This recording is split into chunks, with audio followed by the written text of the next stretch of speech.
आज हम लेकर आए हैं उत्तराखंड के दिन भर की बड़ी खबर। उत्तराखंड में कोरोना मरीजों की संख्या लगातार बढ़ती जा रही है। मामला 11,615 पहुंच गया है। वहीं 147 लोगों की मौत हो गई है। उत्तराखंड कोरोना ट्रैकर कुल आंकड़े 11,615, स्वस्थ 7,544, एक्टिव 3,924, मौतें 147। वहीं उत्तराखंड के विभिन्न जिलों की बात करें तो देहरादून 2,345, नैनीताल 1,678, टिहरी गढ़वाल 693, हरिद्वार 2,800, उधम सिंह नगर 2,200, पौड़ी गढ़वाल 296, अल्मोड़ा 368, बागेश्वर 179, चमोली 156, पिथौरागढ़ 212, रुद्रप्रयाग 112, उत्तरकाशी 381, चंपावत 195।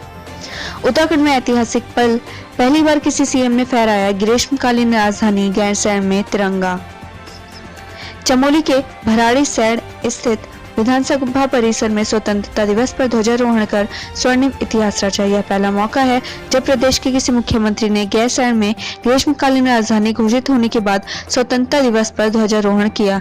इस अवसर पर विधानसभा अध्यक्ष प्रेमचंद अग्रवाल, विधानसभा उपाध्यक्ष रघुवीर सिंह चौहान सहित क्षेत्रीय विधायक सुरेंद्र सिंह नेगी, थराली विधायक मुन्नी देवी शाह व गणमान्य नागरिक मौजूद रहे। इस अवसर पर मुख्यमंत्री ने 76,67,35,000 की विभिन्न विकास योजनाओं का शिलान्यास एवं लोकार्पण करते हुए जनपद वासियों को बड़ी सौगात भी दी। उत्तराखंड में सड़क हादसा, अनियंत्रित होकर 100 मीटर गहरी खाई में गिरी सुमो। एक ओर जहां प्रदेश में आजादी का जश्न मनाया जा रहा है तो वहीं दूसरी ओर कोरोना और सड़क हादसों का कहर जारी है। जी हां, जानकारी मिली है कि हल्द्वानी से अल्मोड़ा जा रही टाटा सुमो शनिवार को रामगढ़ ब्लॉक के सतखोल के पास अनियंत्रित होकर खाई में जा गिरी, जिसमें वाहन चालक गंभीर रूप से घायल हो गया। स्थानीय लोगों ने इसकी सूचना पुलिस को दी। घायल चालक को बेस अस्पताल अल्मोड़ा भिजवाया, जहां उसकी हालत गंभीर बनी हुई है। बाबा रामदेव और आचार्य बालकृष्ण ने किया ध्वजारोहण, मनाया आजादी का जश्न। हरिद्वार में आज देश का 74वें स्वतंत्रता दिवस बड़ी धूमधाम के साथ मनाया जा रहा है। आज पतंजलि योगपीठ फेज 1 में योग गुरु बाबा रामदेव और आचार्य बालकृष्ण ने ध्वजारोहण किया। इस मौके पर बाबा रामदेव ने कहा कि पतंजलि लोकल को ग्लोबल बनाने के लिए प्रेरित कर रही है।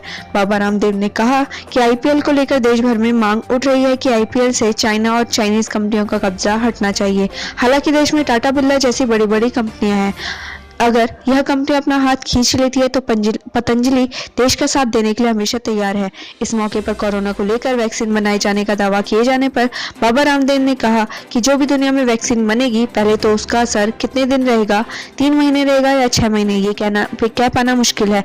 जो वैक्सीन बन रही है यह व्यक्ति की इम्यूनिटी बूस्ट करने के लिए बन रही है। अभी 1-2 साल तक यह नहीं कहा जा सकता कि यह कोरोना की वैक्सीन है। अगर कोई एलोपैथ में ऐसी वैक्सीन बनाता है तो इस बात का दावा करता है कि यह जीवन भर व्यक्ति की इम्यूनिटी बढ़ा देगी तो धोखा होगा। उन्होंने कहा, हमने जो कोरोना बनाई है उसका बहुत अच्छा रिजल्ट आ रहा है। उसका यूज करने से कोरोना के पॉजिटिव व्यक्ति 3 से 5 दिन के अंदर नेगेटिव आ रहे हैं। साथ ही उसका कोई साइड इफेक्ट भी नहीं है। लेकिन एलोपैथ में वैक्सीन बनाने का दावा किया जा रहा है। इसके साइड इफेक्ट का 3-4 साल बाद पता चलेगा।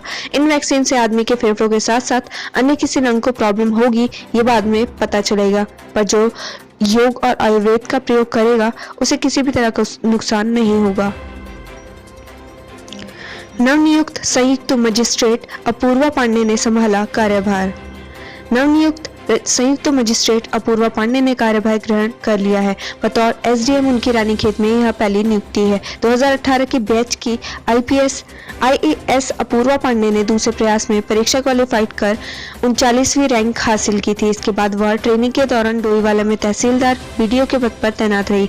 ऋषिकेश में उन्हें कोविड समन्वयक अधिकारी की जिम्मेदारी भी दी गई।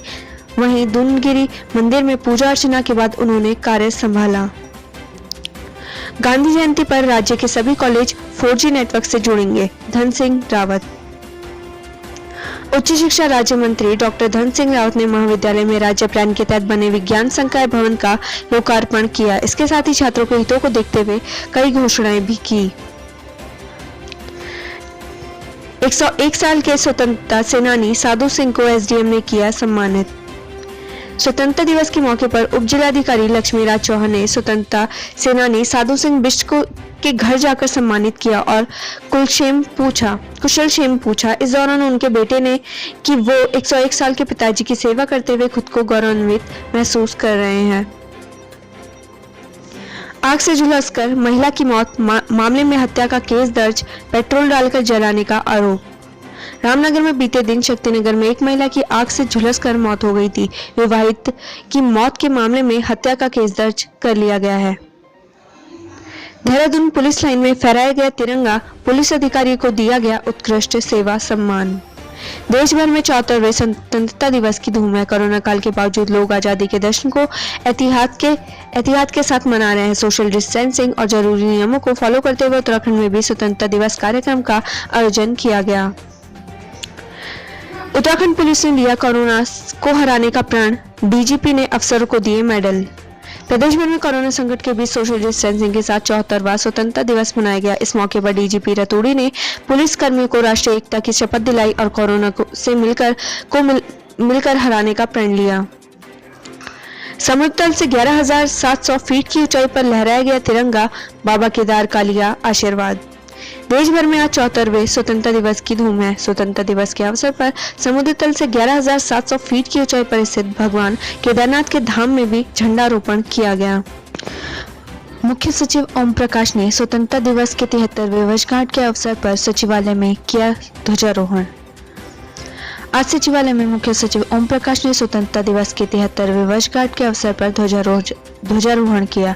मुख्य सचिव ओम प्रकाश ने उत्तराखंड वासियों एवं उपस्थित कर्मियों को स्वतंत्रता दिवस की बधाई एवं शुभकामनाएं दी। मुख्य सचिव ने कहा कि आज के दिन हम उन पुण्य आत्माओं को याद करते हैं जिनके बलिदान से हम स्वतंत्र हुए हैं और उन्हें नमन करने का यह अवसर प्राप्त हुआ है। उन्होंने कहा कि शहीदों के बलिदान एवं हमारे पूर्वजों के अथक प्रयासों से ही हमें स्वतंत्रता मिली है। महिला को निवाला बनाने वाला गुलदार हुआ हिंसक, दरोगा समेत 2 घायल। मलेथा में युवती को शिकार बनाने वाला गुलदार अब हिंसक हो गया है। आज गुलदार द्वारा किए गए हमले में वन दरोगा समेत 2 लोगों के घायल होने की खबर है। जानकारी के अनुसार वन विभाग की टीम और अन्य लोगों पर गुलदार ने अचानक ही हमला कर दिया। ग्रामीणों के शोरगुल के बाद गुलदार वहां से भागकर निकला, लेकिन उससे पहले वो 4 लोगों पर झपट पड़ा, जिसमें वन दरोगा को गंभीर चोटें आई है। साथ ही एक अन्य युवक भी घायल हुआ है। गुलदार ने द्वारा किए गए इस हमले के बाद क्षेत्र के लोगों में दहशत का माहौल है। विधायक विनोद खंडारी ने भी मामले की जानकारी दी है। देशभक्ति की मिसाल है दून का शर्मा परिवार, 6 सदियों ने लड़ी आजादी की लड़ाई।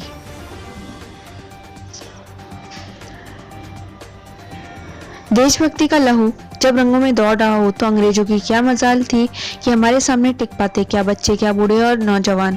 अंग्रेजों के खिलाफ आंदोलन में हर कोई शामिल होकर देश को आजाद कराने को बेताब था। ऐसे ही बलिदान और त्याग की मिसाल देहरादून के नवादा में बसा शर्मा परिवार। शर्मा परिवार के 6 सदस्यों ने स्वतंत्रता संग्राम में सक्रिय।